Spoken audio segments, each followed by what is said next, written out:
Muy buenas tardes, ya estamos acá reunidos nuevamente como todos los jueves en nuestra sesión de Aprendiendo Más. Así que de verdad que encantado, por supuesto, de poder compartir junto a todos ustedes en esta transmisión. Y el día de hoy vamos a tener un tema muy especial. Vamos a hablar justamente del ADN sintético como habilitador de sinergias tecnológicas. Y para ello me acompañan y ya de una vez los vamos presentando aquí conmigo. Ya los tenemos, por supuesto, como todos nuestros jueves, al profesor Miguel y Rafael Martín. Y por supuesto también nos acompaña en esta ocasión un invitado de lujo, definitivamente, porque nos va a presentar y vamos a poder conversar justamente con todos los detalles que tienen que ver con el ADN sintético, y para ello vamos a estar en compañía de Harold, en este caso Harold de Vladar. Harold de Vladar es geneticista o genetista y nos va a acompañar justamente para dilucidar y analizar todo lo que tiene que ver con este tema, ¿no? Un tema súper interesante que está además en boga en todo el ámbito científico, obviamente entendiendo que la tecnología actual nos permite, digamos, imprimir bases por inyección de tinta en portaobjetos de vidrio, y además posteriormente los podemos ensamblar de forma automatizada. Pero bueno, justamente para eso, bueno, vamos a conversar con Harold un poquito dentro de lo que hemos analizado. Bueno, ese ADN sintético lo podemos introducir en bacterias, en levaduras, en hongos, incluso en otras células. Entonces, bueno, a raíz de todo esto, muy buenas tardes y Harold, bienvenido. Gracias de verdad por aceptar nuestra invitación y bueno, súper contentos de tenerte. Igual, profe Miguel y Rafael.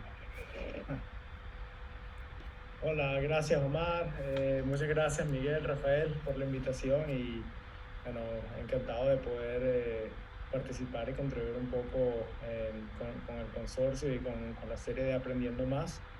Un poco sobre mí, yo soy venezolano, egresado de la Universidad Central, hice mis estudios en Holanda y desde hace 12 años vivo y resido en Austria, donde hace unos 4 años comencé mi compañía Ribbon Biolabs para la síntesis de ADN largo, como lo llamamos en inglés long DNA, que es esencialmente es un tipo de producto molecular que no existe hoy día en el mercado o es muy difícil de sintetizar, y hemos introducido una tecnología para realizar eso. Y un poco mi charla va a ir sobre las aplicaciones, importancia y relevancia del ADN sintético, en particular el ADN sintético largo, en distintas aplicaciones, sobre todo en biofarma.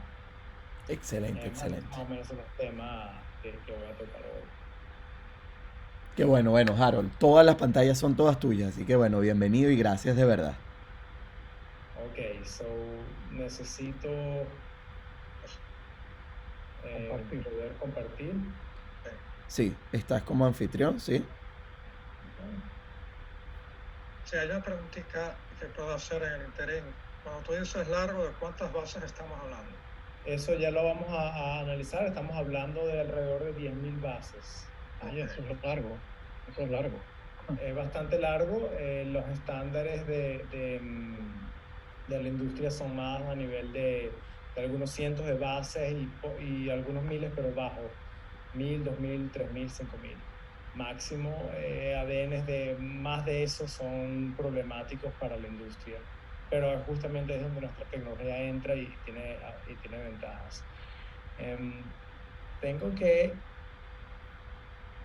Desafortunadamente tengo que reconectar porque para compartir tengo que reiniciar el Zoom. Tengo un problema similar al de Rafael que acabo de reinstalar el Zoom. Ah, Ok, ok. Dame un ay, segundito. Dale, Miguel. tranquilo, no hay Pon problema. en pausa la grabación.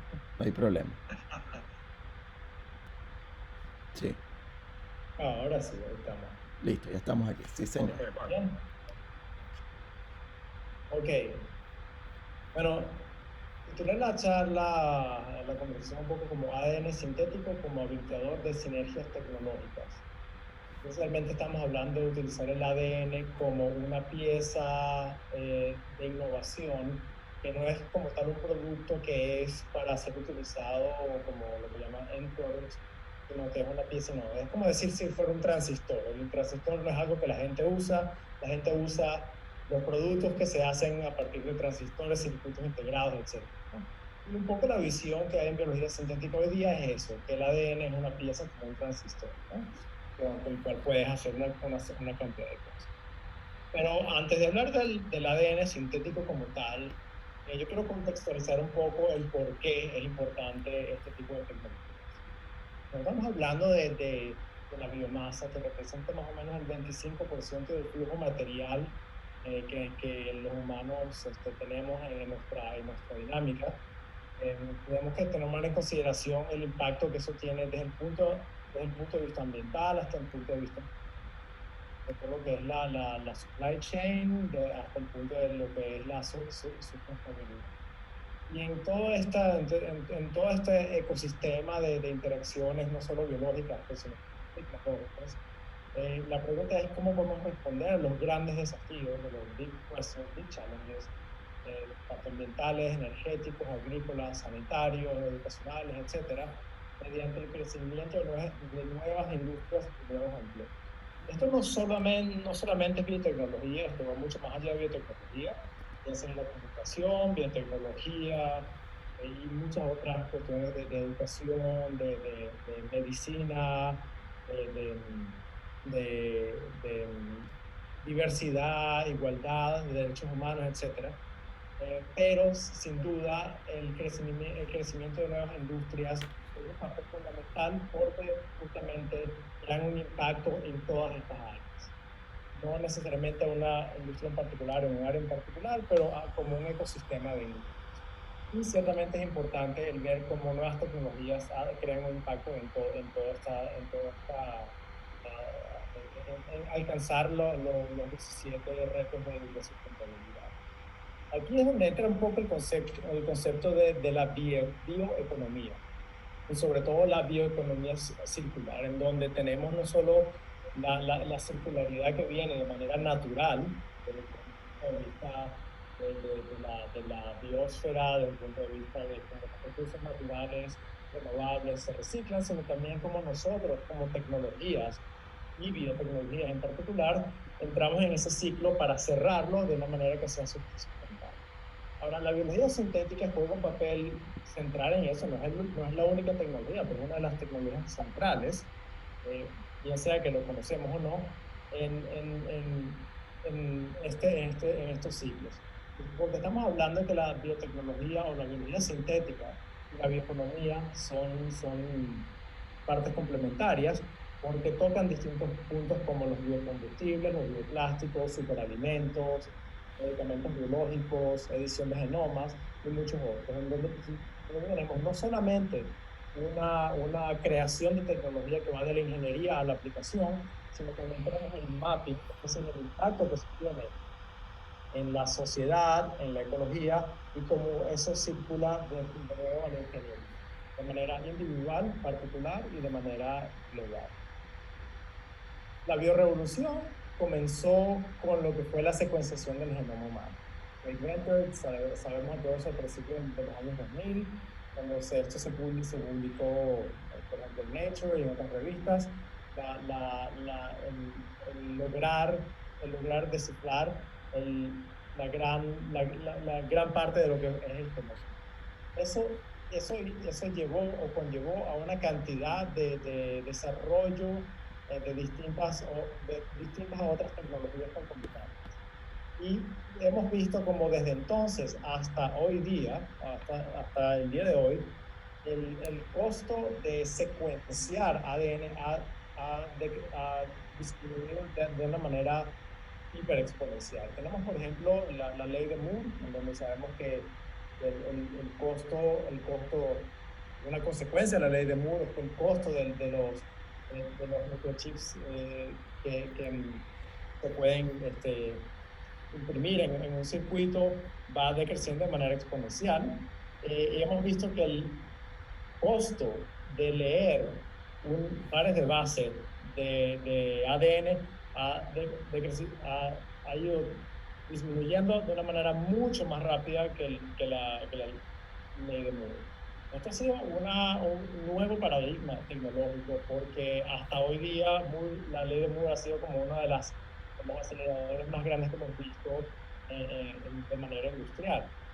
Y eso ha sido gracias y ha producido nuevas tecnologías que han permitido hacer esto. Pero lo importante es que también esto ha creado una cantidad de productos de la era genómica que han llegado a los end users, a los usuarios comunes. Es decir, que cualquier persona tiene acceso a tecnologías genéticas, por ejemplo, como empresas como 23andMe, en donde tú puedes tener un perfil genético y muchas otras cantidades de productos en donde tu genoma puede ser leído o partes de tus genes para hacer medicinas particulares o para hacer distintos tipos de perfiles nutricionales, etcétera, etcétera. Y ha creado una nueva ola de economía que se ha visto antes solamente con electrónica y ciencia de la computación. Y se ha visto que se han creado miles de empresas genómicas desde el final de los 90 o mediados de los 90 hasta hoy. Eso ha sido impactado una cantidad de áreas como son implementaciones, diagnosis, terapéuticos, forénsicas y por supuesto agricultura y distintas otras áreas. Por otra parte, tenemos las tecnologías genéticas que no son de leer genomas, sino que son para crear nuevos productos en base a la genética. Y esto nació con lo que fue el nacimiento de Genentech, que hoy día es parte de Roche, pero fue la creación de la insulina humana en los años 60. Hace unos cuantos años, en los años 60, ya Boyer Swanson fue el científico que ideó la insulina codificada de manera sintética en un plásmido de E. coli, de una bacteria, donde la bacteria expresaría la proteína sintéticamente codificada, pero de otra manera biológicamente equivalente a la insulina humana. Y esto fue para traer una solución al mercado de algo que antes no existía, que era la insulina, para tratar, por ejemplo, la diabetes. Esto inició una revolución que en ese entonces era muy difícil crear un ADN sintético de algunos cientos, hoy día es algo rutinario, de rutina, pero anteriormente era muy difícil. Pero esto creó y sembró la semilla, fue el primer paso para las tecnologías nuevas. El paradigma de la biología sintética, que es el mismo paradigma que se creó en los inicios de Genentech, es esencialmente sintetizar un ADN de manera química, insertar ese ADN dentro de un plásmido, transformar una célula huésped, ya sea una bacteria, un hongo, una levadura, etc. Y luego cultivar esas células, hacerlas crecer. Mediante eso ellas expresan las proteínas que se necesitan y después esas proteínas pueden ser purificadas.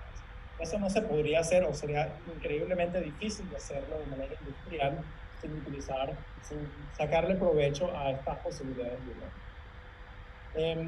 El problema es, un problema central que todavía existe, y perdona que esto está mitad en inglés y mitad en español, es que hay una limitación muy fuerte en relación al tamaño del ADN que se puede construir. Eso es porque las tecnologías químicas para sintetizar ADN llegan hasta unos cuantos cientos de bases. Vamos, 300, 500, por más de eso es muy difícil de hacerlo.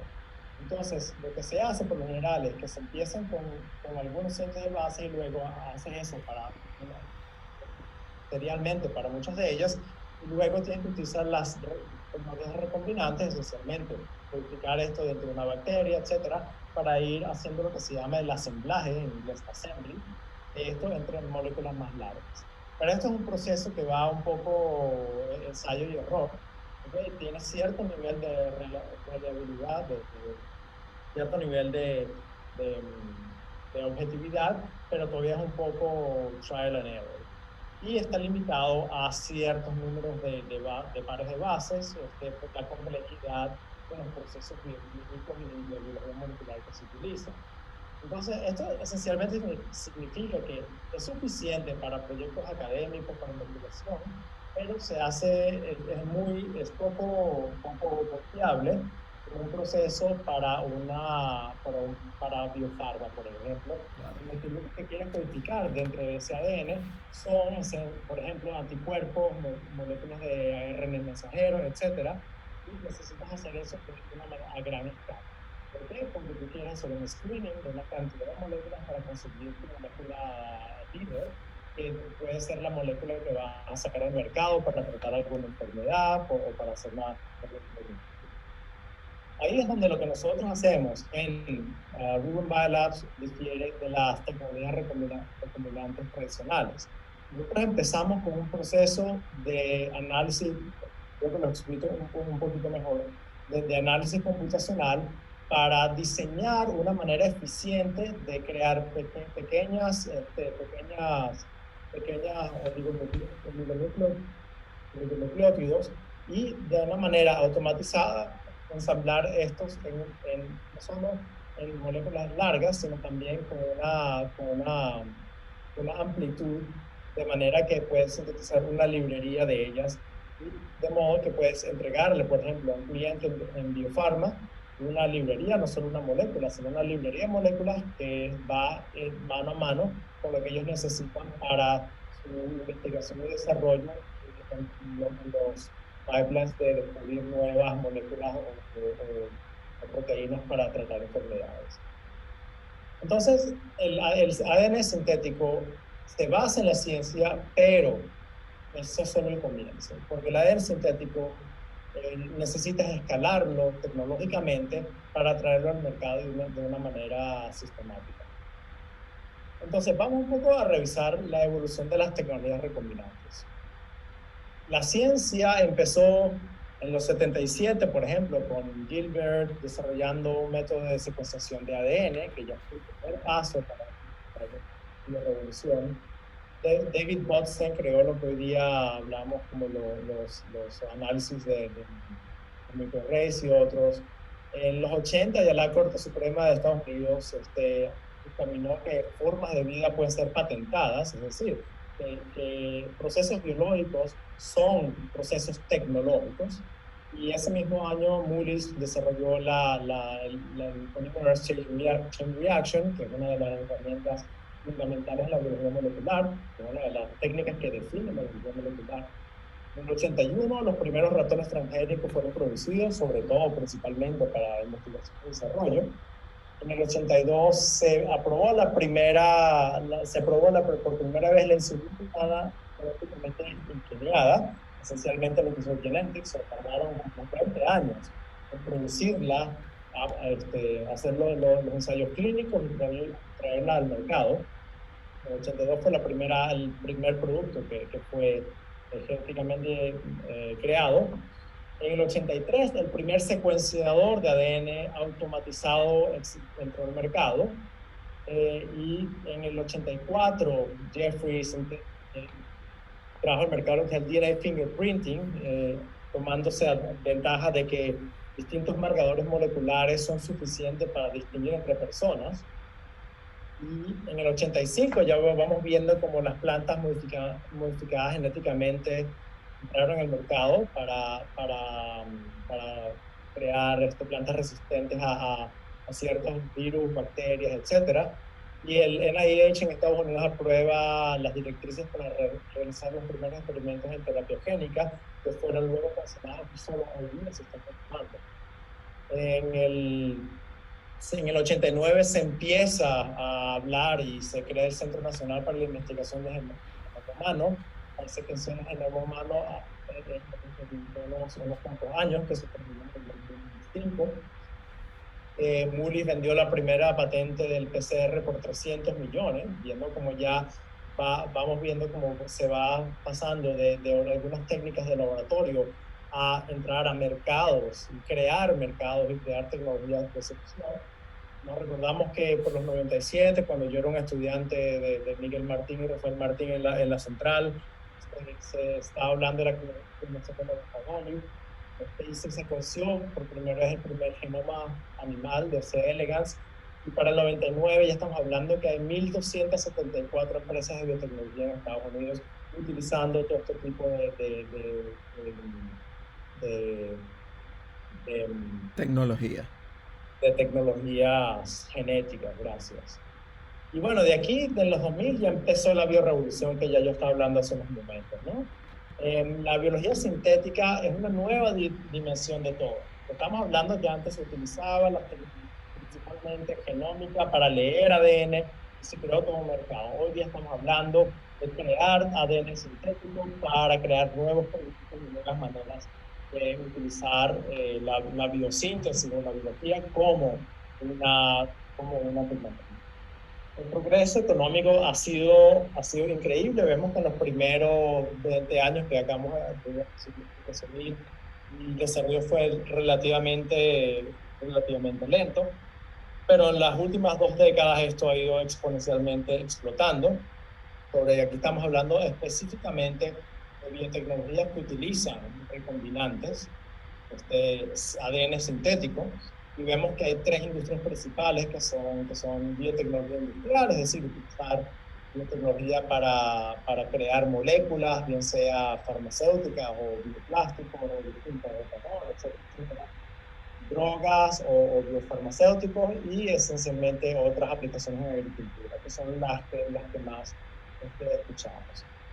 Vemos también que ha habido una cantidad inmensa de inversión desde el punto de vista de venture capital, es decir, inversiones privadas, para crecer estas tecnologías de manera exponencial. También vemos aquí a la derecha que uno de los segmentos más importantes es el biofarma. El biofarma esencialmente es una industria que crea farmacéuticos de la naturaleza biológica.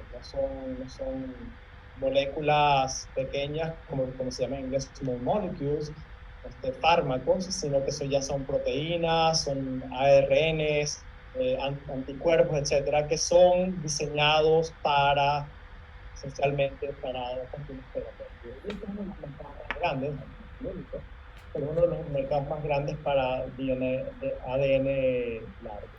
Harold, ahora lo que ocurre es que analizando un poco lo que tú presentas, obviamente, y muy de la mano de parte de los conversatorios que hemos tenido en estas últimas semanas, es que precisamente la medicina apunta a ser una medicina cada vez más personalizada, ¿sí? Es decir, esa estandarización en términos de tratamientos, etcétera, que podíamos ver hace 100 años, evidentemente hoy por hoy no se justifican, ¿no? Es decir, precisamente gracias al análisis que ya tenemos y a esa particularización de cada uno de nuestros pacientes, que yo puedo decir, hey, es preferible, así como hoy, y yo lo veo así, vamos a ver qué opinas tú, pero mira, desde hace 50 años tú no te imaginas entrar a un quirófano sin hacerte un estudio de imagenológico, ¿no? Es decir, no entrar a ciegas al paciente desde el punto de vista quirúrgico. Ya hoy por hoy, y muy de cara al mañana, nadie va a tomar ningún tipo de tratamiento hasta no haberse hecho un análisis genético. O sea, la genética va a estar muy de la mano tanto del diagnóstico como del tratamiento, ¿no? Sí, eso es correcto. Aquí hay al menos 2 o 3 limitantes, ¿no? Una de ellas es la limitante tecnológica. Leer ADN no es tan difícil, no es costoso, pero es muy sencillo cuando es de manera, digamos, independiente, individual, pero cuando lo quieres hacer en masa se complica un poco por ciertas razones tecnológicas, pero no es tan problemático. Se podrían diseñar los procesos. El segundo problema con la personalización es la parte sintética. Tú quieres crear un anticuerpo que está específicamente diseñado, por ejemplo, no solo para una enfermedad, sino para una persona, tomando en cuenta las variantes genéticas, el background genético, el perfil genético y todo eso, se complica desde el punto de vista de cómo escalas eso. Claro. Hacerlo no es difícil, pero hacerlo de una manera escalable y en masa es difícil. ¿Por qué? ¿Cómo se toman las biopsias? Hay que cambiar toda la manera en que en que clínicamente se tratan a los pacientes. Toda la concepción de lo que es el healthcare, el cuidado médico es distinto. ¿De dónde tomas tú esas muestras? Las tomas con mouth swabs o por sangre o por tejido. Tiene que involucrar una redefinición de cómo los enfermeros toman esas muestras, por ejemplo, ¿no? Y luego está la parte de la aprobación, de la aprobación de la FDA, de la EMA, etc. Y ahí entran otro tipo de estándares. La parte tecnológica hoy día no es la parte más difícil, pero el cambiar toda esa dinámica que está alrededor para tener las aprobaciones, para tener todo eso, es muy difícil. Es muy difícil. No es imposible y se está trabajando en eso. Claro, el primer paso es saber que la tecnología lo puede hacer, obviamente, ¿no? Y ahí entra también la biología sintética, porque para yo crear un anticuerpo que es específico para ti, solo entender eso, toda la parte médica, y luego para crearlo, y para crearlo de una manera que sea estandarizada, y lo que llaman GLP, o Good Manufacturing Practices, GMP, que es segura, es confiable médicamente, clínicamente, también es un gran desafío, ¿no? Entonces, por un lado tenemos la parte tecnológica que va totalmente en esa dirección, pero por otra parte están las barreras que ya son de nivel ya por ley, etcétera, y regulatorio. Sí. Sí. Pero eso llega eventualmente. No, por supuesto, eso llega eventualmente. Lo que estamos viendo es que la tecnología está avanzando mucho más rápido que la regulatoria. Sí. Con la excepción de COVID, porque ahí sí la parte regulatoria se aceleró. Y eso, claro, también sembró un nuevo paradigma de cómo se puede acelerar el pipeline regulatorio para probar algo que sea más seguro. Y es algo que hoy día la terapia genética se está empezando a agilizar. Porque luego de aprobarle el mRNA para COVID, eso, por supuesto, abre una puerta para una cantidad de cosas, ¿no? No solo el mRNA, sino que también empezaron a resurgir el interés en terapia génica. Y nuevamente, por las terapias génicas necesitas ADN sintético. Y para construir ADN sintético necesitas tecnologías que sean confiables. Sí, fíjate, hay un comentario ahí. Con el COVID se aceleraron los mecanismos para regular, porque se consideró que teníamos una emergencia donde había situaciones de vida o muerte como tal. O sea que ahí hay una presión que es natural. El problema que hay en el resto de los casos es que esa presión no es igual. Claro. Por otra parte, es una cuestión de riesgo y beneficio, ¿no? Cuando una situación de tanto riesgo como una pandemia que desconoce cuáles son los efectos a mediano y largo plazo, dice, bueno, tomamos más riesgos, ¿no? Que no los quieres tomar si no tienes esa presión. Pero ya viendo que las terapias de ARN son seguras, bueno, ya no hay problema entonces en agilizar eso. Y claro, las cosas han cambiado también desde el punto de vista de regulación para las compañías como la mía, por ejemplo. Nosotros no hacemos productos médicos, pero hacemos productos que van para compañías que hacen productos médicos, ¿no? Nuestros clientes son compañías farmacéuticas, pero no son pacientes. Claro. Para nosotros las regulaciones son más laxas que para ellos, ¿no? Claro. Pero yo tenía una pregunta que me ha venido a la cabeza todo este rato que te estoy escuchando. Si tú estás hablando de cadenas largas de ADN, eventualmente que están primero mediante técnicas de computación, de alguna manera se acuerda cómo sintetizarlas, luego se conectan entre sí, entonces la cadena larga.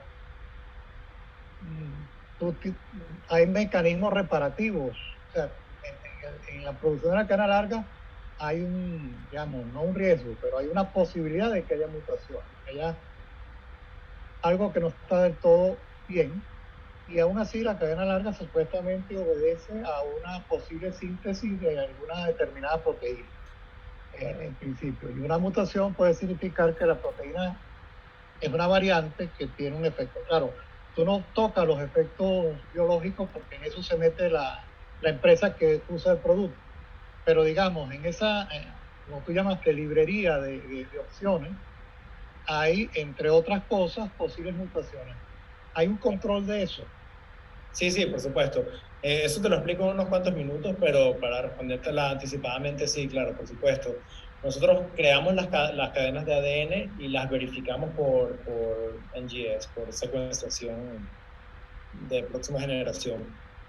Las leemos de manera muy, muy precisa y, por supuesto, si están equivocadas, las volvemos a hacer hasta que, bueno, por lo general, las hacemos de una vez bien y las entregamos, ¿no? Siempre existe la posibilidad de que haya un efecto, algunas de las moléculas que 99% están perfectas y una que otra tiene alguna mutación y por mala suerte esa fue la que terminó en el clon. Pero de todas maneras, esto no es el último paso en el desarrollo, porque esto es un componente en el desarrollo biofarmacéutico. Pero de aquí a que eso llega a producir un producto que va al mercado, ahí pasan muchos pasos, ¿no? Entonces, obviamente, ellos también verifican su producto y si hay un error, se corrige o se rehace, etcétera, ¿no? Hay muchos mecanismos, muchas instancias, ¿no? El ciclo de vida de traer un producto biofarmacéutico al mercado es bien elaborado, ¿no? Obviamente va por todos los ensayos clínicos, ¿no? Pero incluso antes de comenzar los ensayos clínicos hay una cantidad de pasos de verificación del producto. Cuando viene de nuestra tecnología, nosotros no tenemos elementos que introducen mutaciones. Así que por ese lado estamos como seguros, ¿no? Lo explico en un minutito. Para introducir un poquito cómo es el ecosistema de síntesis de ADN, existen varias empresas a nivel mundial que hacen ADN sintético, solo unas cuantas que ofrecen ADN largo y hay unos startups que están produciendo ADN sintético, sobre todo sintetizadores de ADN sintético. Algunas compañías que tienen lo que se llama benchtop synthesizers, máquinas que las tienes, apretas, le pones la secuencia y te lo imprime. Claro, suena muy streamlined, suena muy fácil y lo es, pero tiene grandes limitaciones bueno, no empezar por el precio de estas máquinas, segundo, los costos de operación, tercero, qué tan rápidos son, tienen sus limitaciones, ¿no? De manera que estas máquinas podrían ser eficientes para ciertos contextos, pero para otros contextos no, ¿no? O sea, para una empresa biofarmacéutica, ellos quieren comprar, por ejemplo, 100 moléculas cada semana o 1000 moléculas cada semana. Estas máquinas no tienen esa capacidad, por ejemplo, ¿no? Y por no decir que obviamente no tienen la capacidad de producir ADN de 10.000 o 20.000 pares de bases. Entonces, este es más o menos el state of the art de la tecnología como existe hoy día, ¿no? Y cuando comparas el precio de sintetizar bases con el de leer bases por secuenciación, ves que las cosas no han cambiado mucho desde hace unos cuantos años. El ADN, leer ADN, como ya hablamos, va mucho más rápido que la ley de Moore, pero el escribir ADN va muy lento, sobre todo cuando son genes, no oligonucleótidos, sino genes. Estamos hablando de algunos cientos a algunos miles de bases. El precio ha decaído un poco, pero muy lentamente. Todavía hoy día es muy costoso escribir un genoma, por ejemplo. Claro. Mientras que leer un genoma cuesta prácticamente nada. Y esa es una de las limitaciones que existen hoy día, ¿no? Esto desde el punto de vista económico, pero obviamente tiene su base que las limitaciones son tecnológicas. Aquí tenemos un poquito el espacio de costo versus longitud para distintos tipos de tecnología. Tenemos distintos tipos de tecnología. Vemos que para moléculas cortas de entre 10, 100 y algunos cientos de bases son bastante económicas para producirlos, pero ya cuando quieres producir algo que es largo, se vuelve muy costoso. Y también son tecnologías que no son, digamos que no son fiables en el sentido que tienes muchos, no solo errores, sino que mucha probabilidad de fallas. Entonces, aquí lo que nosotros estamos buscando y logrando es justamente es resolver estos problemas, ¿ok? Que no haya que hacer clonación o tecnologías recombinantes, ¿ok? Sino porque estas son costosas, consumen tiempo, etcétera. Y esto es lo que nosotros llamamos, lo que nosotros llamamos la fase preindustrial de la biología sintética, ¿ok? Y ya voy a explicar por qué. Y justamente nosotros lo que estamos logrando es eso, es estar en esta parte de este diagrama de fase en donde tenemos la longitud del ADN es como, no es ADN largo, lo que otras tecnologías no pueden, pero todavía a un costo de producción que es bastante bajo, de manera que podemos hacer una provisión a la industria, proveer a la industria con una cantidad industrial que se necesita. Como analogía, estamos viendo que el ADN largo es como ir a la luna. Sí, hemos ido a la luna. Es posible hacer proyectos donde haces cientos de miles de bases, de pares de bases, pero eso no significa que existan tecnologías escalables. Hoy día estamos viendo tecnologías escalables para ir al espacio, pero aunque fuimos al espacio en los años 60, no significa que eso fue una tecnología escalable. Igualmente, hoy día no existen tecnologías para crear ADN largo como un producto escalable comercialmente. Ahí es donde entramos nosotros para proveer ese producto. Entonces, nosotros queremos aplicar el modelo Ford en la biología sintética mediante la automatización de la producción de ADN largo, que es lo que hoy día no se hace. Y lo que proveemos es ADN sintético de longitud ilimitada, producido en días, mientras otras compañías se tardan meses para hacer una u otra molécula. Y esto lo que significa para la empresa, para la bioeconomía, es un potencial innovador para los clientes en biofarma y en otras, ahorrándoles tiempo, recursos y sobre todo simplificando sus procesos de desarrollo, investigación y desarrollo. Entonces, nuestro producto, que es ADN sintético de secuencias complejas que se adaptan a las necesidades biotecnológicas, son productos de 10.000, 20.000, 50.000 pares de bases, bien sea pares de bases, bien sea lineal o circular, con cientos de variantes que se necesiten para hacer lo que se llama el screening, con precisión verificado por NGS y ensambladas y entregadas en días. De manera que la empresa biofarmacéutica y otras empresas pueden utilizar este producto para más innovación. De la misma manera que produciríamos chips para que otras empresas de electrónica desarrollaran productos desde teléfonos celulares, smartphones, computadoras, etc. Ese es el tipo de desarrollo industrial que la biología sintética y nosotros estamos buscando. Entonces, nosotros la solución que traemos para entrar un poquito en cómo lo hacemos, dar un poquito de gusto de cómo lo hacemos, es lo que hacemos, como ya dije, es la síntesis automatizada de ADN. A eso es lo que me refería de que hoy día estamos en la etapa preindustrial en la biología sintética, porque hoy día no tiene ese nivel de industrialización y de automatización, y es lo que nosotros estamos introduciendo en la industria, ¿no? Para hacerlo de una manera industrial. Combinamos el ensamblaje enzimático con la automatización de control adaptativo, es decir, nosotros sabemos qué está pasando en cada reacción, y ahí, de vuelta a tu pregunta, Miguel, para saber que si hay errores los podemos corregir a tiempo antes de que el producto esté terminado, de manera que al final producimos el ADN sintético de cualquier longitud, que es la longitud que el cliente necesita.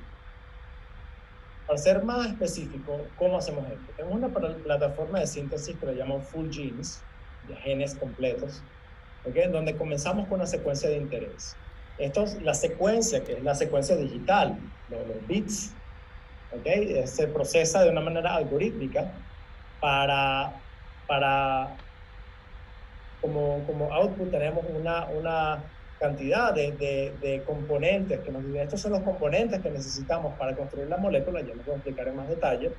Luego entramos en lo que es el ensamblaje exponencial automatizado, ahí donde entra toda la robótica de control adaptativo, que va poniendo todos esos building blocks, todos esos esas piezas juntas y para crear el ADN largo.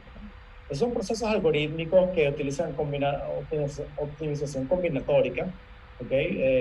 Y que luego son implementados en reacciones bioquímicas que son controladas y ensambladas como ya dije, con control adaptativo.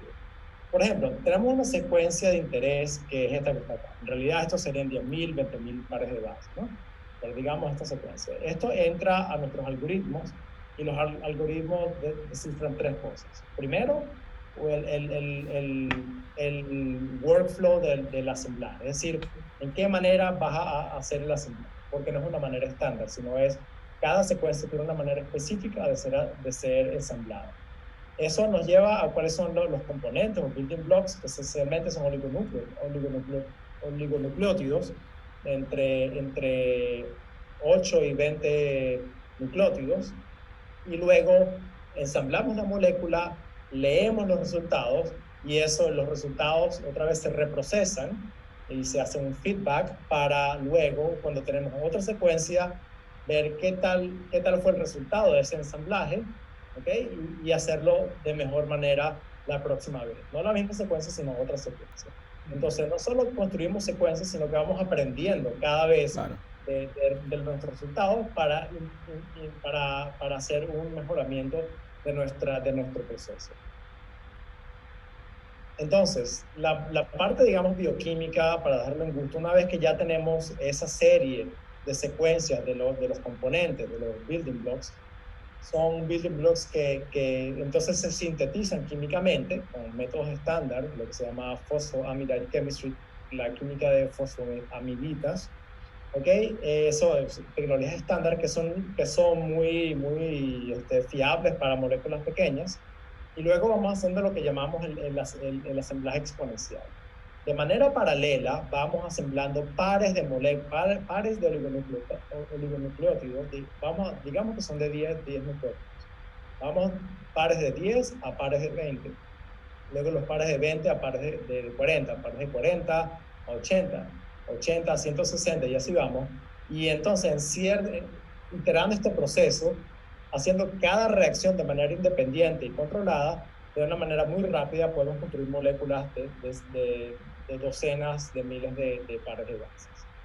Eso lo hacemos de manera enzimática, de manera que es muy limpia, ¿okay? Las enzimas son muy verdes, son limpias, muy pocos químicos tóxicos, no se utilizan químicos tóxicos, y es de manera muy precisa gracias a la naturaleza de estas enzimas, ¿no? Y bueno, ¿cuáles son los productos? ¿Para qué hacemos esto nosotros? Yo he venido hablando de los productos biológicos. Los productos biológicos hoy día, en oposición de los fármacos estándar, tienen un potencial de tratar enfermedades graves y mortales que no tienen soluciones hoy día, tanto personalizadas como no personalizadas. Estamos hablando de que este tipo de ADN largo se utiliza para construir anticuerpos monoclonales, ya sea para cáncer, enfermedades autoinmunes, inflamatorios, etc. Vectores de expresión viral para terapias génicas y para producción de vacunas, por ejemplo. Terapias de fagos para la nueva generación de antibióticos, vacunas de ADN contra infecciones virales, etc. Entonces hay una cantidad de líneas de investigación y desarrollo que todavía dependen de las tecnologías recombinantes y por lo tanto tienen las limitaciones de las tecnologías recombinantes. Y ahí es donde entramos nosotros para facilitar no solo facilitar, pero para superar todas esas limitaciones que existen hoy. Además que fíjate tú que definitivamente uno de los grandes retos en los próximos años, Harold, es precisamente todo lo que tiene que ver con lo que serían los antibióticos, ¿no? Es decir, ese tema va a ser un tema bien complejo, sobre todo, bueno, toda la cantidad de resistencia que pudiéramos estar generando, la mala indicación en algunos casos. O sea, tenemos hoy en puertas probablemente uno de los grandes o uno de los potenciales problemas del mañana, ¿no? Y precisamente una de las razones fundamentales por las cuales tenemos que apuntalar no solamente a la formación del equipo de médicos, de profesionales de la salud, sino también incluso de la divulgación hacia la comunidad no científica, ¿no? O sea, la comunidad en general, de explicarle por qué, en qué momento utilizar un determinado antibiótico. Entonces, ante esto, justamente con el tema del ADN sintético, definitivamente se va a abrir una puerta más, ¿no? Sí. Sí, sí, no, por supuesto, y sobre todo tomando en cuenta o considerando que lo que se llamó los GMOs, las modificaciones genéticas, han creado un muy mal nombre, ¿no? Claro. Claro, hay que distinguir que los productos de biología sintética utilizan organismos genéticamente modificados, principalmente bacterias o levaduras, para tener el producto que tú quieres, ¿no? Ujú. El producto que tú quieres no es un producto genéticamente modificado. La insulina que tú produces mediante esta manera es producida por una bacteria Exacto. que es ingeniada genéticamente, pero la insulina es la misma insulina que tu cuerpo produciría. Entonces hay que empezar distinguiendo, haciendo la distinción de estas dos áreas, porque lo vimos con las terapias de ARN también, con COVID. Bueno, no nosotros, pero el mundo entero, fue increíble qué tan rápido se pudo desarrollar las vacunas de ARN. Ujú. Y hubo la gente tenía sospechaba mucho de esto, eso no es No, y te van seguro, a cambiar, y entonces, bueno, ¿qué va a están pasando? cambiar, Había una solamente historia, sí. toma. Entonces, claro, hay una mistificación de lo que es genética, las modificaciones. No estoy diciendo que no hay que tener cuidado, al contrario, hay que tener mucho cuidado, pero bueno, eso también está en desarrollo y es importante tener ese nivel educativo para los usuarios, los beneficiarios de esas terapias, ¿no? La gente tiene que entender qué significa. Si tú vas a tener una terapia genética, tienes que entender qué significa. Hay riesgos asociados, hay que entenderlos, hay que caracterizarlos, hay que mitigarlos, todo eso es cierto. Entonces es muy importante que vaya de mano a mano el desarrollo tecnológico, lo regulatorio, pero también la culturalización de la población, de los usuarios, ¿no? Porque es una tecnología nueva y como cualquier tecnología nueva trae muchas implicaciones, ¿no? Sí, fíjate, ahora que se habla de culturizar, parte del problema es que ese sector que tú mencionaste ahora al final, que hay que mantener informado, es el que decide finalmente cómo se va a usar. O sea, quiero decir, Sí. es el que vota porque un fulano está en un cargo y el fulano que está en el cargo es el que tiene la misma cultura que los votantes. Es el que termina decidiendo qué es lo que va a pasar con eso. En cuanto a lo que es nuevo, no hay nada nuevo en el sentido siguiente. Con respecto a la máquina de vapor, por ejemplo, ese es un ejemplo clásico. Cuando se desarrolla, genera tremendos temores en muchas direcciones. Había gente que tenía miedo de que la máquina de vapor se empleó para cuanta actividad uno se pueda imaginar. Claro. Impresoras, transporte, etcétera. Entonces hay un montón de personas que generaron temor porque podía explotar en el sitio de trabajo. O sea que en cualquier momento eso podía suceder cuando los eventos que pudieran haber tenido alguna relación con eso en la práctica fueron ninguno, ¿no? Pero al mismo tiempo, es otro detalle que es delicado, es la pérdida del empleo, porque eso iba a reemplazar personas. Ujú. Ya hay el proceso de Ned Ludd en Inglaterra, que dio origen al movimiento ludista, que tenía como meta el detener todo eso. Bueno, en el ejemplo que acabas de dar, el paralelo de los ludistas serían los antivacunas, ¿no? Claro. Por la misma razón. Sí. Exactamente, o sea, yo diría por las mismas razones que van más allá, creo yo, de el miedo a lo que es nuevo, sino que probablemente hubo en consideración una serie de aspectos que tienen que ver con el desenvolvimiento profesional de mucha gente también, por todo lo que implica eso. O sea, que es algo bien complicado.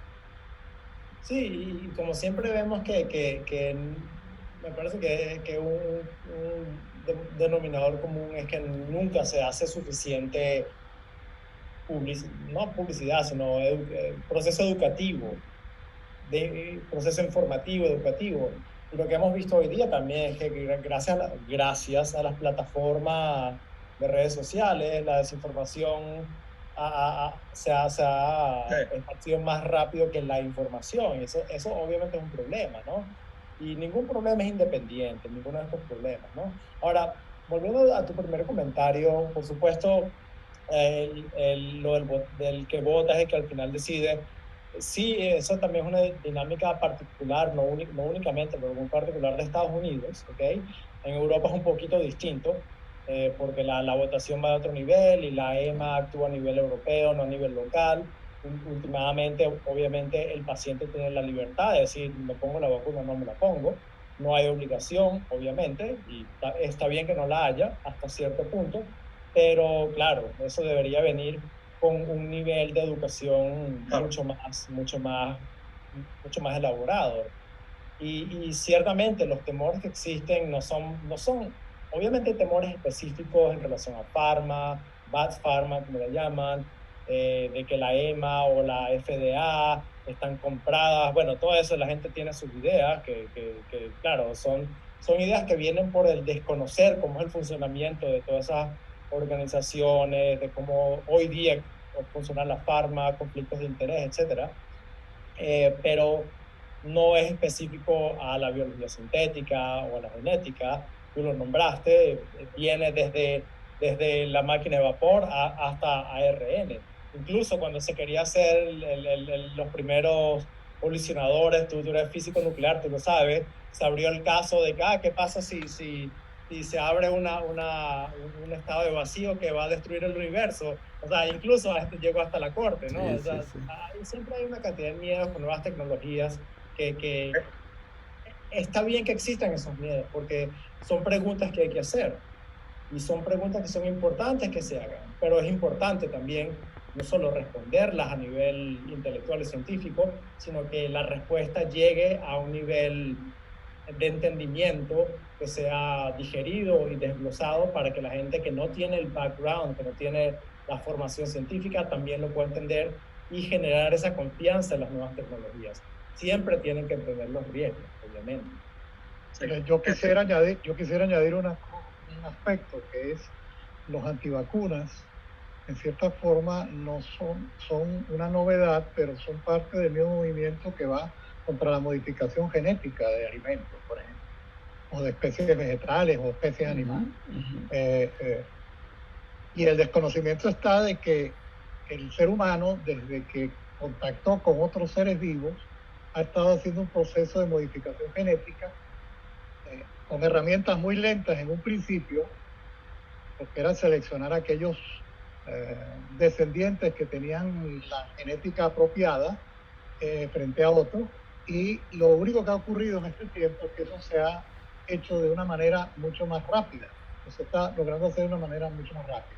Entonces, yo no sé de dónde sale la razón de atacar algo que ha sido modificado genéticamente.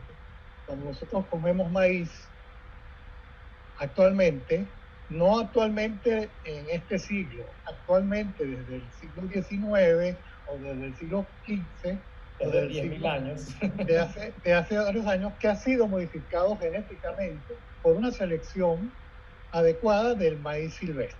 Claro. Igual pasa con cualquier otra cantidad de alimentos. Entonces, el tema de informar adecuadamente a la población de que todos esos aspectos se manejan hasta políticamente de una manera que no tiene realmente muchos principios detrás, es lo que hay que ilustrarlo. Hay que decirle, mira, modificación genética ha ocurrido siempre, solo que ahora la sabemos hacer mejor porque sabemos qué es lo que estamos modificando, más rápido. Y eso es la única diferencia. Claro. Y a tratar de hacer más campaña de los resultados positivos de haber hecho modificaciones genéticas, no de los negativos, que sí los habrá, claro. Seguramente los hubo, pero hay que hacer la campaña de todos los beneficios que da la modificación genética. Sí, Fíjate, es muy importante. perdón. Rafael. Perdona. No, bueno, lo que yo voy a comentar es que para comenzar la campaña podías hacer referencia a la gente de las razas de perros que tiene a su disposición, por Exacto. ejemplo. O O sea, palomas. la campaña puede comenzar por ahí. Claro, todos esos Todas las perritos razas que chiquiticos conocemos hoy que... en día Ujú. han sido el producto de esa modificación. Si hay una cosa que quería comentar, que es que parte de que la gente no haya sido bien informada, creo que tiene que estar vinculado a quienes se supone que están trabajando dentro del área, que tal vez no se han tomado el tiempo para divulgar como tienen que divulgar. O sea, parte del problema es que los que están trabajando en el tema y conocen las potencialidades inmensas que tienen, debieran destinar una parte de su tiempo a hacer un esfuerzo para divulgar qué es lo que están haciendo en ese gran público que, como yo comenté hace unos minutos, tiene la propiedad de que es de una manera u otra, de manera directa o una manera que no es directa, decide sobre lo que va a ocurrir. Entonces, creo que tenemos que destinar un tiempo, hay que separar un tiempo, aunque sea algo que a uno le cueste trabajo manejar, para divulgar, para enseñar, para instruir a todo ese público en cuanto a las potencialidades inmensas que todo esto tiene. Sí, eso es claro, esos son puntos muy importantes y por lo general, bueno, ya sabemos cómo es, ¿no? Hay los gobiernos como que ponen mucho empeño en solucionar problemas, pero no en prevenir problemas, ¿no? Y esto es otra instancia de eso.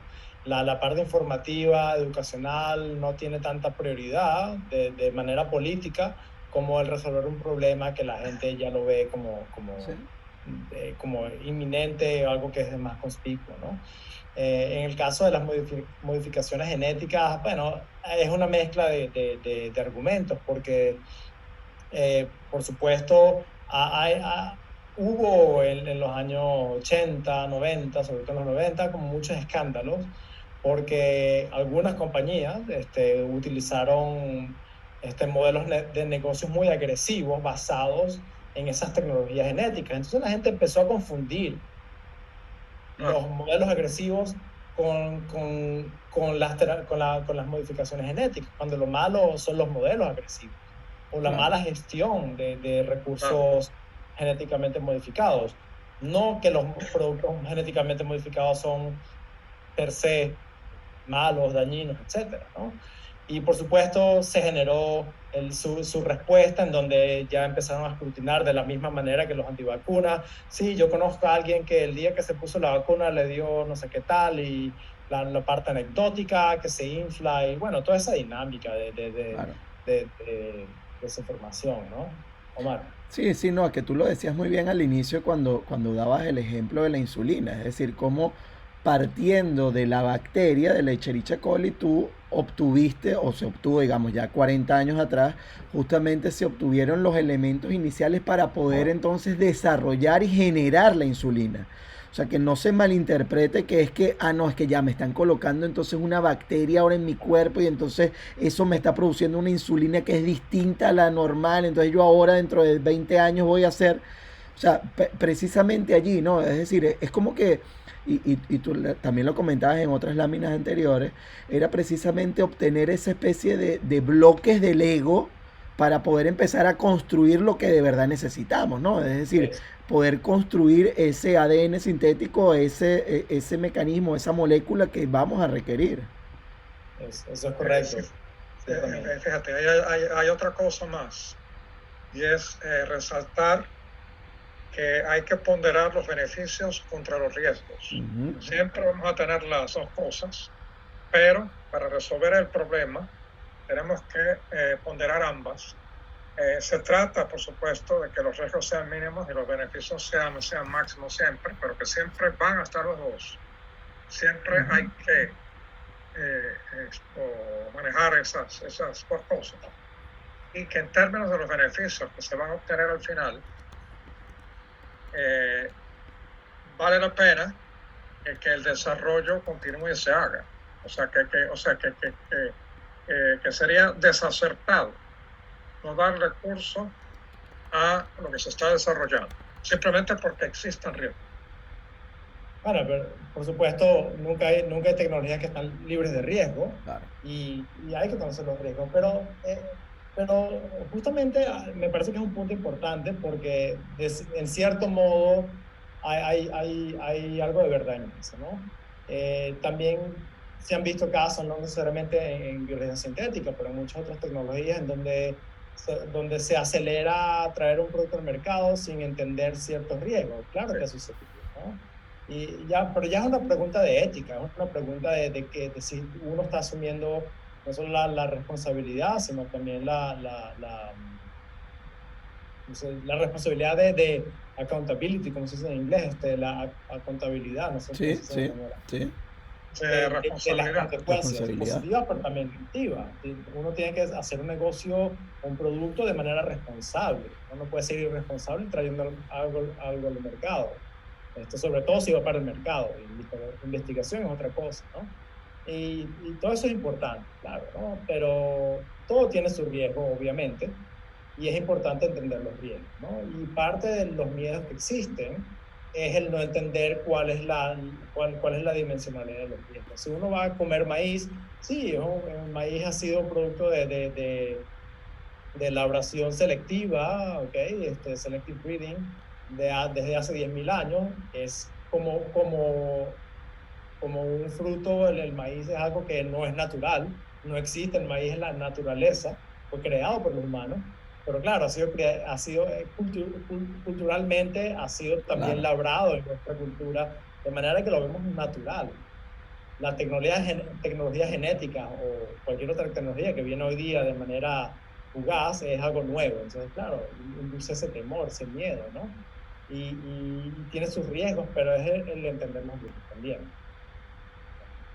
Y eso, claro, nuevamente, como ya hemos venido discutiendo en los últimos minutos, es algo en lo cual, en mi opinión, no hay suficiente inversión o dedicación por parte de empresas, gobiernos, etcétera, en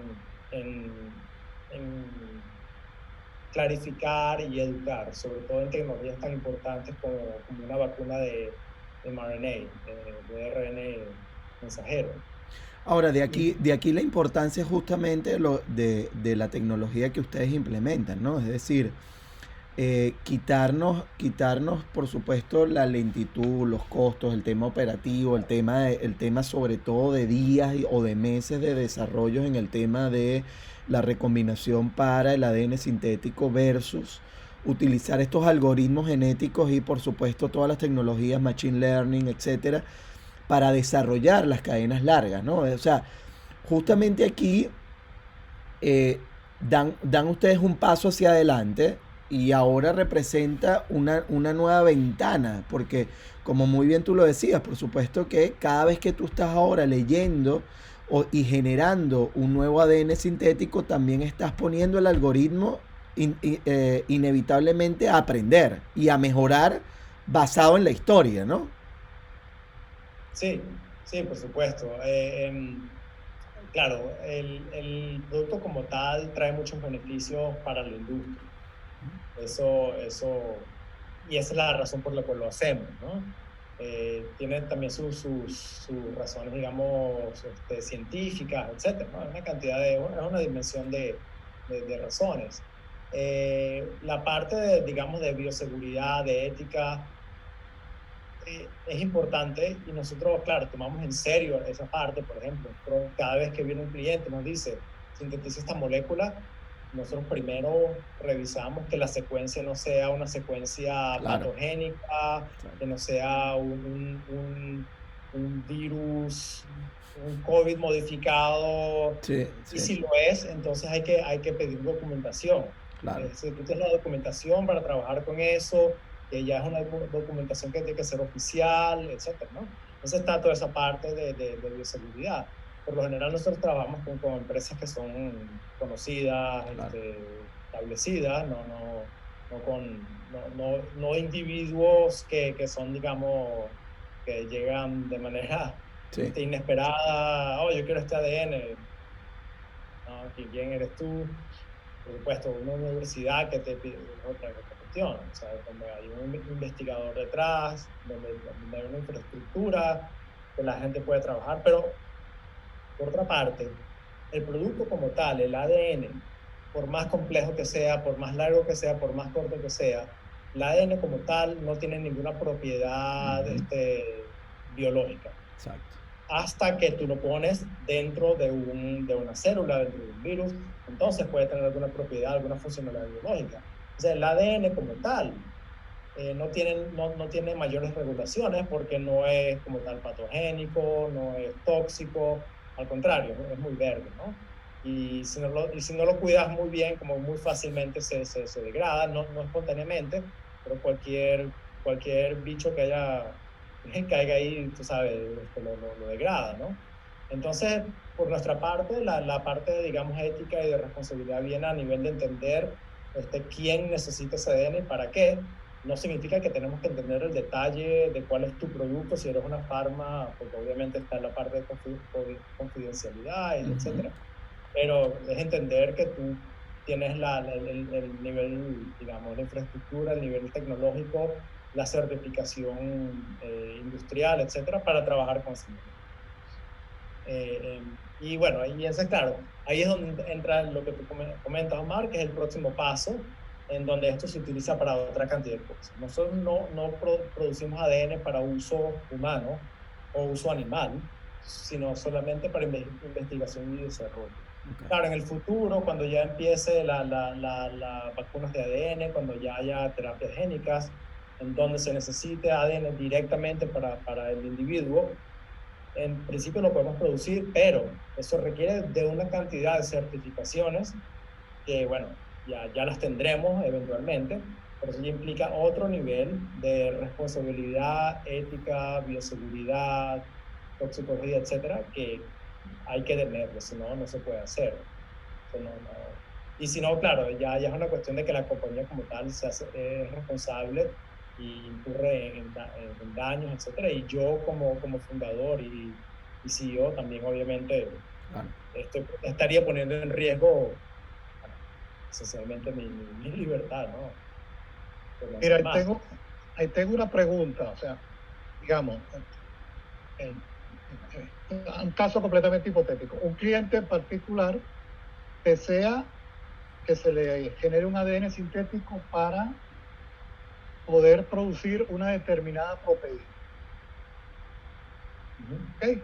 Entonces tendrá el número de bases que tenga que tener, o quizás no una proteína, quizás varias proteínas. Proteínas pueden tener miles de bases, pueden tener cientos de bases, depende de qué proteína sea, depende de cuán complicada es. Ahora, el cliente pudiera estar pidiendo que la proteína tenga una modificación en su estructura terciaria, que es lo que va a determinar cuál es su función. De hecho, las mutaciones de proteínas son las que causan que haya alguna anomalía que puede ser representada por un beneficio o por un daño, eventualmente. Entonces, la pregunta a la que voy es esta: ¿hasta qué punto? Porque nosotros hemos leído el genoma humano, recientemente se terminó de leer, creo que esa es una noticia reciente, pero eso no significa que entendemos lo que está escrito en su totalidad. Es decir, ¿cuál es la relación que hay entre una secuenciación determinada y esa función de la posible proteína que se puede sintetizar de ella? Y digamos, entrar en el territorio bueno, cuando esa proteína se sintetiza, cómo interactúa con todas las otras proteínas que están siendo sintetizadas en el medio vivo, que ya eso es un tema de más complicación, que tú lo referiste con de qué manera el anticuerpo, si tú generas un anticuerpo en particular, cómo eso se relaciona con lo que tiene el paciente, donde eso se va a utilizar. Entonces aquí está el tema de hasta qué punto en ese proceso de síntesis del ADN sintético o de selección de ADN sintético hay un conocimiento de qué proteína puede estar saliendo. nosotros no, ese es un nivel de entendimiento que ya es muy profundo, ¿no? Como que partiendo Sí, de una secuencia de ADN, nosotros voy, voy. poder predecir si esto es potencialmente bueno, malo, útil, no útil, eso ya es otro nivel de entendimiento y eso es algo que nosotros obviamente no hacemos. Obviamente como pregunta científica es súper importante, como bien sabemos. Nosotros trabajamos juntos en una época en el Protein Folding Problem y el entender estructura y función es una pregunta que sigue siendo abierta desde hace décadas, ¿no? Pero no es algo que nosotros podemos utilizar como para verificar, no verificar. Lo que sí podemos hacer es leer una secuencia de ADN, hacer un blast con las bases de datos que existen, ¿ok? Y ver, ok, esta secuencia tiene suficiente similitud con algo que esté en el blacklist. Tenemos una lista negra de secuencias o de organismos. Y entonces, esta secuencia se parece suficientemente a alguna de estas secuencias en el blacklist. Si la respuesta es sí, entonces ya hay que iniciar una conversación con el cliente. Nunca hemos tenido ese caso. Hasta ahora somos una empresa todavía pequeña, tenemos pocos clientes, eso nunca ha sucedido, ¿ok? Pero claro, entra la parte de responsabilidad y liabilidad, ¿cómo se dice? Liability, ¿cómo se Sí, dirá sí, eso? sí.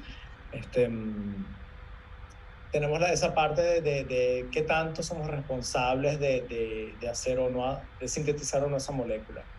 Obviamente ya se entra en los términos legales, eso ya es otro tema, ¿no? Los términos legales son que nosotros, o sea, es responsabilidad de la persona que encarga la molécula, estar seguro de que no es ilegal, de que no es patogénico, etcétera, ¿no? O que tienes las certificaciones. Obviamente nosotros hacemos lo que podemos, como digo, tenemos esa blacklist, como por la misma manera tenemos otras listas en donde moléculas que estén patentadas, si alguien, John Doe viene y dice, yo quiero sintetizar esta molécula, es una molécula que está patentada, tiene que también proveer la información y darnos los permisos para poderla sintetizar. Claro, Y si no los tiene, no lo hacemos, porque también estamos arriesgándonos, ¿no? claro. Entonces, claro, es una parte que está entre lo legal, lo ético, en donde hay ciertos procesos que nosotros podemos implementar, pero ya hay ciertos niveles en donde ya no tenemos la capacidad hasta cierto nivel no tenemos la responsabilidad ni la capacidad de decir Claro. qué tanto eso. Bien. Bueno, la verdad es que ya estoy por terminar. Sencillamente quería hacer referencia a estas dos publicaciones, estos dos análisis que son bien interesantes. Uno es de McKinsey, está disponible en línea, y el otro es un Economist del 2017. Ya está siendo un poco obsoleto, ¿no? Porque la tecnología ha avanzado en los últimos 5 años bastante, pero sencillamente o de manera muy precisa, ellos hacen un análisis de qué tanto la biología sintética está cambiando la economía, la bioeconomía, los mercados, lo que llaman algunos la biorevolución, y cuánto esto está generando. Estamos hablando de que la biorevolución se estima entre 2 y 4 millardos en la década de los años 2030 a 2040, 20 millones de dólares. Y justamente ya para el 2017 estamos hablando de que el 2% del Producto Interno Bruto estadounidense estaba relacionado a productos que son generados por criaturas o organismos modificados genéticamente. No, de nuevo, no necesariamente que tú consumes el organismo modificado, sino que tú consumes un producto que fue genéticamente modificado. Cuando ves cuánto se generó, fue tanto como el 2% del Producto Interno Bruto en el 2017. Hoy probablemente es más que eso, ¿no? Y estas industrias han seguido expandiéndose de manera exponencial. Y bueno, para ver el potencial innovativo del ADN sintético, cuando vemos la historia, antes no se podía hacer biosíntesis de moléculas, lo que llamamos ingeniería metabólica, pero hoy podemos producir distintos fármacos de manera bioingeniada. la expresión de proteínas en sistemas ortólogos, como para manufacturar enzimas, anticuerpos y sus biosimilares, hacer los superalimentos como producir omega 3, sustitutos lácteos, etcétera.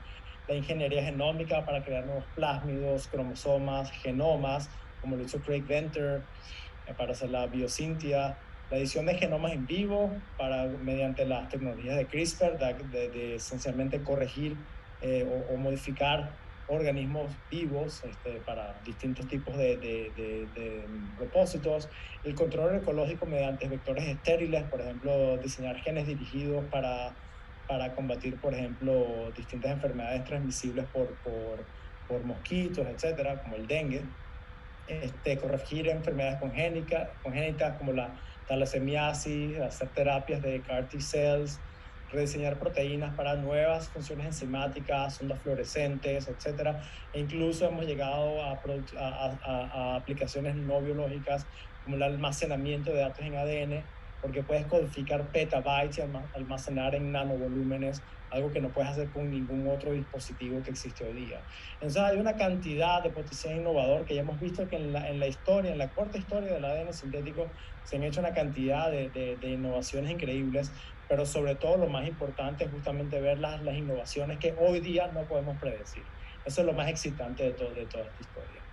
Y eso, bueno, eso es justamente donde el ADN sintético y la biología sintética, entre la cuarta revolución industrial, donde tenemos la biología como tal, no solo las biomoléculas, sino biosistemas, interfaces de biomáquinas, biocomputing, todo eso, como un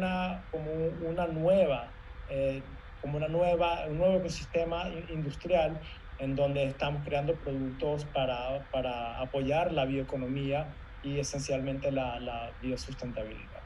Y bueno, eso justamente, con esto concluyo lo que le quería contar y por supuesto, si quieren contactarme, siéntanse libre de mandarme un email y bueno, estaría encantado de seguir la conversación y tomar más preguntas si hay algo más.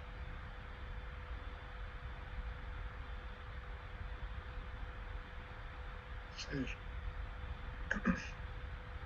Yo te pregunto una cosa, pero que va en eso, hacia donde vienen las innovaciones que no están predecibles. Pero si tú generas ADN sintético, eventualmente, claro, el concepto actual es ADN sintético para producir biomoléculas que eventualmente son utilizadas en la parte farma, en la parte agrícola, en fin, esa es un poco la idea. Ahora, ¿qué hay de vida sintética?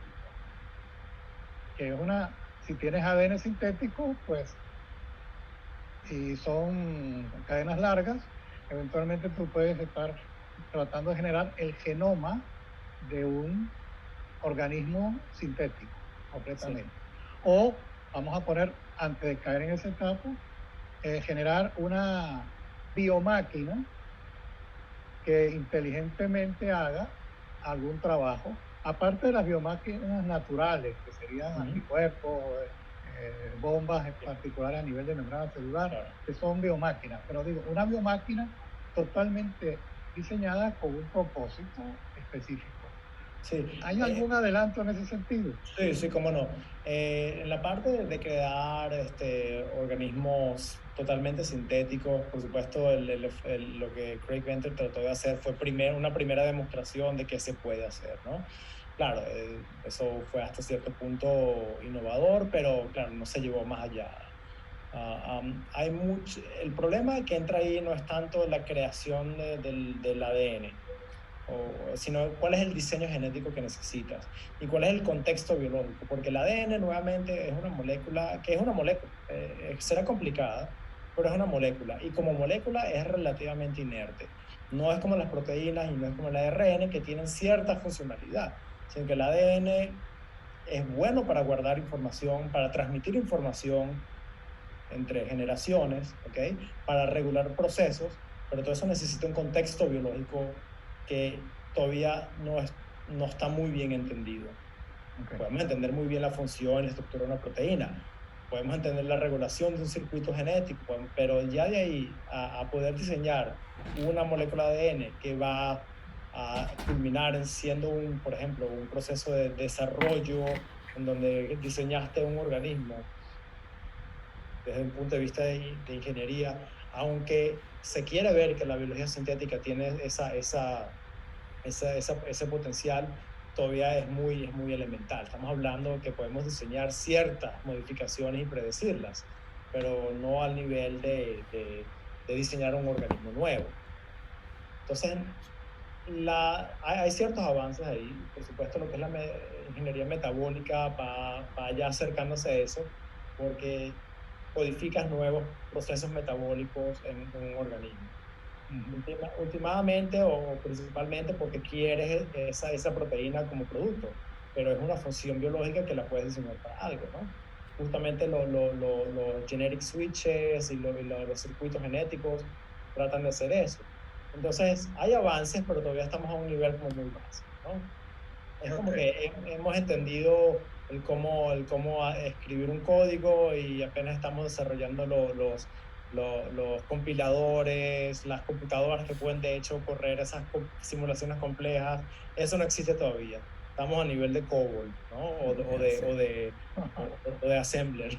Sí, fíjate, con relación a eso, estaba pensando ahora, un acercamiento que pudiera ser tomar células del sistema, alguien que padece una cierta enfermedad que pudiera ser cáncer, se le toman las células del sistema inmune y se aprovecha esta tecnología donde tú puedes reemplazar segmentos importantes de la cadena para reemplazar partes que permitan que el sistema inmune pueda funcionar de manera mucho más eficiente en el control de la enfermedad. Comento eso porque, por ejemplo, voy a citarlo, al menos eso fue aquí, la noticia de hoy por la mañana es que parece que hubo un approach de este tipo para combatir o para tener un tratamiento efectivo del cáncer de páncreas, que es uno de los peores tipos de cáncer que nosotros podemos manejar. Entonces, pienso que esa avenida, en base a lo que tú acabas de describir, está prácticamente allí, ¿no? Sí, por supuesto. Y algo así, así funcionan las CAR T cells, ¿no? Las células CAR T, que tú extraes las células blancas de un paciente, las modificas, las cultivas, las verificas y las vuelves a introducir, pero ya tienen una actividad inmune que antes no estaba y puedes combatir ciertos tipos específicos de leucemia, etc. Y así también se hace con células madres, modifica ciertas células madres para que, por ejemplo, si hay una enfermedad congénita en donde induce, por ejemplo, el misfolding, el plegamiento erróneo de una hemoglobina, causando, por ejemplo, la acumulación de los eritrocitos, puedes corregir esa enfermedad en una célula madre, reintroducir la célula madre, que se diferencia en eritrocitos, pero ya tiene la forma correcta, y de esa manera no tienes el sickle cell. Claro. Fíjate, en conexión a eso también, podría haber a lo mejor una manera de prevenir, y claro, esto ya implicaría hacer mucho más tal vez, lo que tiene que ver con el retinoblastoma, que se sabe. Bueno, como estamos hablando para una audiencia que tiene que manejar muchas cosas, con el retinoblastoma, lo que suele ocurrir es que la persona, cuando es un niño, puede quedar ciego, porque lo que va a ocurrir es que va a desarrollar tumores, que puede ocurrir en un ojo, pero que por lo general tiene lugar en los dos. Si se salva de eso, un poco más adelante corre el riesgo de que se desarrolle un osteosarcoma. Entonces, pero eso ya está ubicado en un cromosoma, si no recuerdo mal era el cromosoma 17. Entonces, ahora la pregunta que va es esta. Si tú tienes una pareja que se sabe que uno de ellos posee el cromosoma, se pudiera o sea, en el momento que la fertilización ocurre, que tiene lugar, intentar ver si el cromosoma con el problema está presente. Entonces, con un recurso de este tipo, podríamos pensar en el reemplazo de un cromosoma. O sea, ya no te estoy dando la tarea terrible de reemplazar todo el ADN, sino estamos hablando de un segmento. Sí. A ver, técnicamente es posible, claro, ¿no? Pero obviamente existe una legislación muy fuerte de no modificar genéticamente embriones, ¿no? Bueno, no. Claro, espera. Vamos por partes en esto. Sí, que es lo que tú comentaste antes. Aquí nos estamos separando de lo que técnicamente yo puedo manejar y de lo que legalmente yo puedo manejar. Exacto. Yo ahora estoy en lo técnico, estoy enfocado en lo que técnicamente puedo manejar. Claro. O sea, porque fíjate, ahí sería muy interesante, porque si se detecta eso, se procede al reemplazo. Si ese programa se siguiera sistemáticamente, pudiéramos llegar a una situación en la que la enfermedad queda erradicada. Claro. Bueno, aplicable a eso, por supuesto, un esquema de ese tipo aplicable a miles de enfermedades más. Sí, ahí, claro, hay una cantidad de problemas éticos, obviamente, y desde el punto de vista, si vemos como una mutación como causal de un tipo de cáncer específico, obviamente la primera impresión es, sí, ¿por qué no? Pero por otra parte, tampoco entendemos muy bien por qué esa mutación se mantiene en la población, porque si es una mutación que es detrimental, debió haber sido eliminada de la población hace mucho tiempo. Entonces debe tener alguna otra función por efectos pleiotrópicos que no sabemos. Sí, pero espérate, en eso que tú acabas de decir, no puede haber mutaciones que por la poca frecuencia de las consecuencias queden en todo el proceso de selección arrinconadas. Sí, claro. Pero que no necesariamente vayan a producir algo que sea positivo al final, sino que simplemente ha habido un proceso donde hay como una especie de aislamiento. No, y además que por la estadística, al tener más de 7.000 millones de personas en el mundo, evidentemente es probable que tengas alguna afectación que no necesariamente sea positiva en el largo plazo, pero el problema que Harold nos presenta de fondo es el tema ético a escala macro, ¿no? Es decir, fíjense cómo hemos visto a nivel mundial el tema de la no manipulación de embriones, de la que no se haga ningún tipo de manipulación allí, ¿no? Entonces, claro, en lo técnico ya nos dijo Harold que sí, desde el punto de vista técnico ya tenemos las herramientas, y yo creo que también en la medida en la cual leamos más ADN, es decir, tal como lo vimos en las primeras láminas, cada vez ha sido más fácil, más económico y en mayor volumen leerlo. Ahora lo importante es procesarlo, es decir, entender, y era un poco la conversación que daba Miguel, era bueno, ahora cómo interpretar esa lectura y llevarla ahora a lo funcional, ¿no? Y vincular ahora estos dos aspectos. En la medida en la cual nosotros invirtamos cada vez más tiempo en eso, es que después vamos a poder comprender cuál va a ser el impacto de esas modificaciones. Sí, pero no, lo que yo planteaba, yo entiendo todo eso, pero lo que yo planteaba es algo diferente, que no tiene que ver con lo legal y lo ético, sino si existe la posibilidad que algo que no es, o sea, que algo que tiene un carácter fundamentalmente detrimental, tal vez esa es la palabra que tengo que usar, pueda quedar, simplemente por una probabilidad muy baja de que las consecuencias se puedan expresar, pueda quedar arrinconado o aislado simplemente. Pero, claro, y entonces eso podría afectar, porque cuando se habla de retinoblastoma, es una fracción de la población muy pequeña, es muy pequeña. Pero el que le toca el número de la lotería, le tocó el número de la lotería, ese es el punto que es importante. Entonces eso a lo mejor no significa que no se deba hacer, por ejemplo, un esfuerzo por removerlo de ahí. O sea, no, yo entiendo el argumento, Harold, que tú estás dando, porque efectivamente pudiera haber aspectos detrimentales y otros que no son. Pero también yo creo que es posible tener una situación donde lo único que tenemos es detrimental al final, y en ese caso no hay duda que lo importante sería sacarlo de ahí. Claro. Ahora, pero si entramos al terreno ético, la pregunta de removerlo es algo que no procede.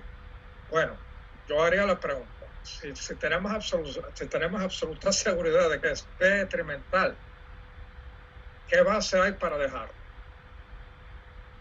No, yo creo que en ese tema las bases son más de no crear antecedentes, porque una vez que lo haces una vez, creas el antecedente y legalmente se vuelve complicado. Nuevamente, no creo que sea una complicación tecnológica, justamente se hace no a nivel embriónico, pero a nivel somático. Se hace y ha sido difícil traer un primer, segundo, tercera solución al mercado, pero se ha hecho, se está haciendo con los CAR-T, con talasemiasis, etcétera. Yo creo que mientras más entendemos las consecuencias, mientras más generamos la confianza de que se puede hacer, de que se puede hacer de manera segura, esas puertas se van abriendo. Por ahora la parte embriónica es difícil por una serie de razones históricas, por una serie de razones legales, y la parte más difícil es por eso mismo las regulatorias, ¿no? Pero no significa que no podamos ver que hay un beneficio en tratar una enfermedad congénita de manera genéticamente de manera temprana. Pero es un problema de implementación. No creo que sea un problema que nadie no sé, nadie, tal vez mucho decir, pero que muchos científicos verán cuál es el beneficio de hacerlo y la posibilidad de hacerlo de manera segura. Claro. Y si ese es el caso, claro, no hay una razón científica o médica para no hacerlo.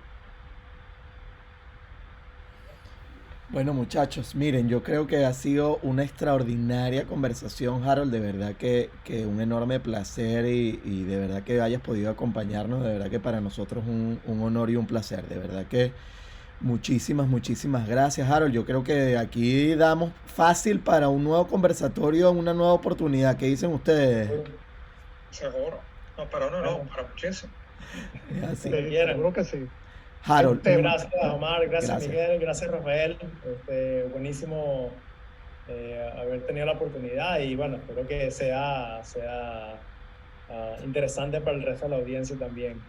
Claro que sí, ya ahí estaremos conectados, ya también por allí ya colocamos la página web también de ustedes. Vi que en las redes no estaban muy activos, pero que ya tenían allí, por lo menos en Instagram estaba ahí el de Ribbon, así que bueno, ahí estamos. Así que bueno, muchísimas gracias, Harold. Gracias. Un placer y estaremos en contacto. Seguro. Hasta luego. Hasta luego.